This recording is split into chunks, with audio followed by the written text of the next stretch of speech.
Hello and welcome to another episode on the Academy Driving Women and Entrepreneurship. On the program we meet today is the CEO of Bloom Soft Furnishing, Mrs. Ife Gbogun. It's great to have you with us on the Academy, ma'am. Thank you. All right, so could you share with us how you came about this business and why you entered into this business of soft furnishing? Well, it all started in 1994. Okay. I studied microbiology in the University of Ibadan, and I have always had a flair for decoration. Okay. And after my youth service, I decided I thought I was going to work in an organization. I'm a microbiologist by profession. I looked for a job and I couldn't find. And eventually, I got a job in a sports marketing company and another one in a mortgage bank. But I realized that anytime I go to work, I would always design and create. I was not focused on what I wanted to do, on my work rather. Because of that, I learned how to make, I went to fashion school to learn how to sew. Okay. So as time went by, I just found out that I was just wasting my time working in an organization. And I had a steering. When I went for maybe one breakthrough seminar like that, like you have something inside of you, don't waste your time, don't waste your life going to a place where you are not even happy. And I decided to resign. Wow. After how long? I resigned. My first major employment was in 1992. So in 1994, I resigned. That was November. I made some creative works, and I decided to start selling them. Wow. All right, so could you share with us exactly what Bloom Soft Furnishing does and what you're into? Bloom Soft Furnishings were, just like, the name, soft furnishings. Basically, we're into interior decoration, and we specialize in soft furnishings. Okay. So that's why the name, came about. Soft furnishings like throw pillows, just like what I'm holding now, floor pillows, bags, and all, just to decorate the home. Okay, you actually manufacture these yourself? Oh, yes, we do. Okay. Wow. Yes, we do. I must say, I think when I entered, I was shocked and like, okay, this is a really, really nice place. I was commend you on that. But what challenges have you faced so far in the business? The challenge is when I started, then I was 25, and wow. Then there was no phone, there was no Facebook, there was no internet connection and all that. So it was, going around trying to, then no finances. Because then people just feel that at a very young age, you now want to be an entrepreneur. In those days, I looked on serious and I didn't have any support except for encouragement from my brother. And that was a challenge. I was just running it myself. I believed that I was going to make it in life. I believed that if I continue and I'm persistent, I'm going to be great. So that was what kept me going. Wow. Okay. But now you mentioned that you were 25 when you started, and then we see many young people coming up today and saying that, okay, I don't want to start up from when I come out from school and just go straight into my business. What skills do you think they need to go through while in this business line, starting up that young? No, starting up that young.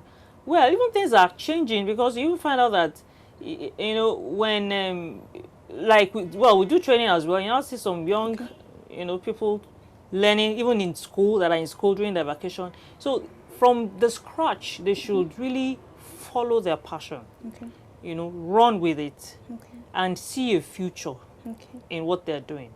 So with that, it's going to encourage them. Maybe when they watch the movies, they look at how, things are being arranged.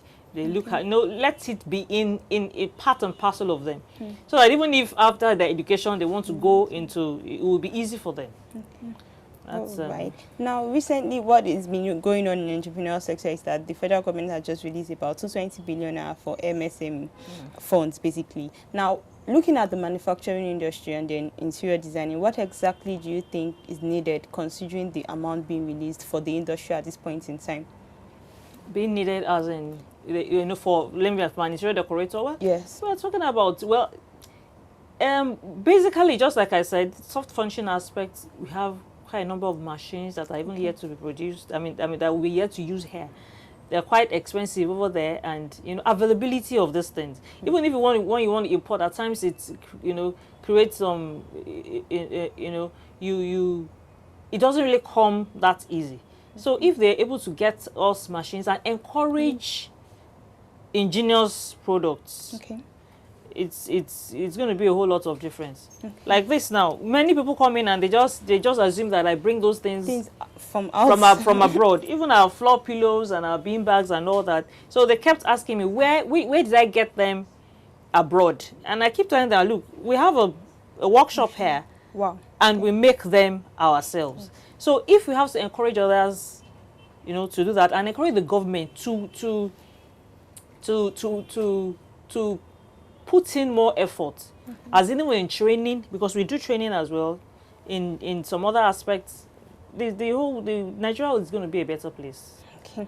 Now I'm going to ask you, because this is focused on women entrepreneurs. You're married, you've been married for yes, now. Yeah. I'd like to ask how you've been able to combine the role of being a wife and a mother as well with your business. Because you see many females these days who go into their business and they have challenges at home due to the fact that they're entrepreneurs. What exactly do you have to say on that? Oh, by the grace of God, I mean, it's the grace of God actually, and then I want to believe that it's about organization.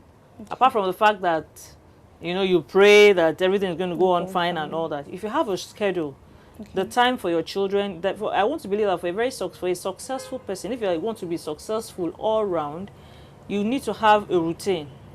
Organize yourself, the time you spend at home, the time you spend in the office, the time you spend with your children, and your husband too is also there.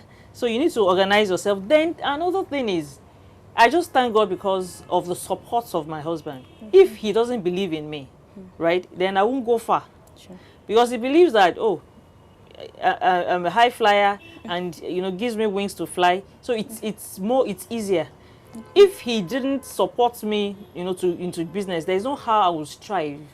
Or there's no how I would struggle that I would actually get to where I am today, by the grace of God. Yeah. But what advice do you give to women facing some challenges at home based on their job or them taking a lead role in their place of work? Well, I think when we say charity begins at home, it goes a long way. If the home front for me is not perfect, there's no how you struggle. There's no how you strive that you will achieve. So the best thing is just go back to the drawing board. That's the advice I will give people. Go back to the drawing board and you know, ask for favor or maybe you are not supposed to be doing what you are doing. Okay. There has to be that agreement. If you don't agree with your spouse at home for certain things, you will just be, you know, the struggle will continue.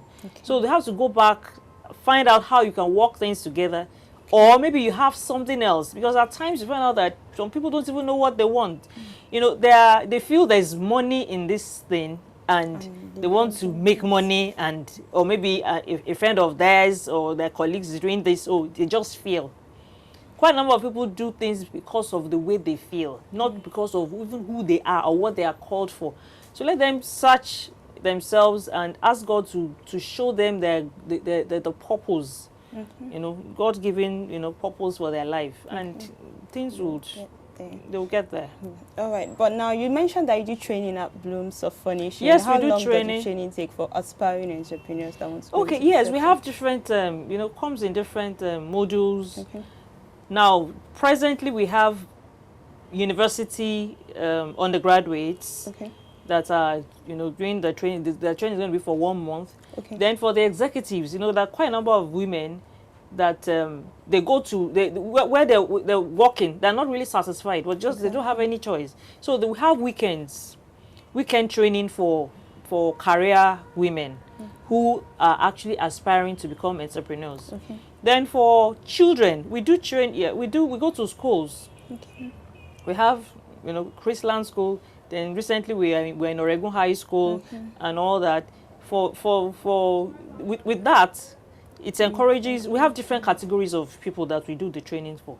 Even primary schools. Wow. That's grooming them young. Yes, grooming them young. Because the last summer holiday, I was in Mind Builders. And for children as young as age 3, wow, we taught them how to create themselves, you know, having some collages, you know, cutting pieces of fabrics and asking them to paste. Wow. Because for every person in this world, there is creativity. Everybody is born, you know, a creative person. Nobody is a dummy. Some people just believe that I'm not just creative, you know. So if you catch them young, you tell them to make some patterns. They find out that you find out that you're bringing actually the best in them. And they already have an image on even how to decorate their rooms. In fact, okay, now, like the last summer, it was about decorating your room. Wow. So we had beds, we took the beds, how to even, you know, lay the bed. Proper laying of the bed. And quite a number, very interesting, yes, very interesting. We chip them where you have the focal wall. You can have something that if you're a lover of football, you can actually cut a football, you know, and paste it on a board and color it and all that. Just hang it, put your picture in it, and just teaching them how to be creative. Then you find out that even the children, even the primary 6 pupils, then we told them, look, lay the bed. They don't even know how to lay a bed because they are used to the house help and you know, the nannies doing all these things for them.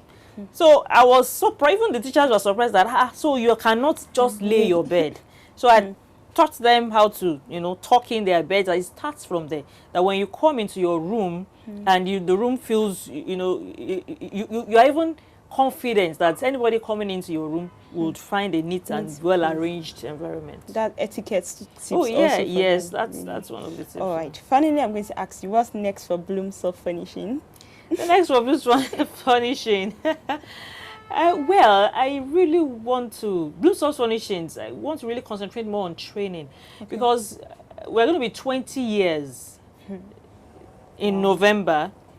And in as much as you're making business, you're making money, I want to be able to impact into my world. I want to be able to have more people, you know, coming under my canopy and touch their lives. And they will always come back to acknowledge that fact that, well, God worked in me, you know, to make impact. So I want to have a bigger training school where you have, you know, quite a number of things that you do, different categories. We want to really go into training now, fully. So it's an opportunity for people that are actually interested in interior. So one thing, another thing that I realize is, quite a number of people, they say they want to go into interiors. They are not really groomed. They are just suppliers. It's one thing to be a supplier of interior decoration or supplier of soft furnishings. It's another thing to really be a professional.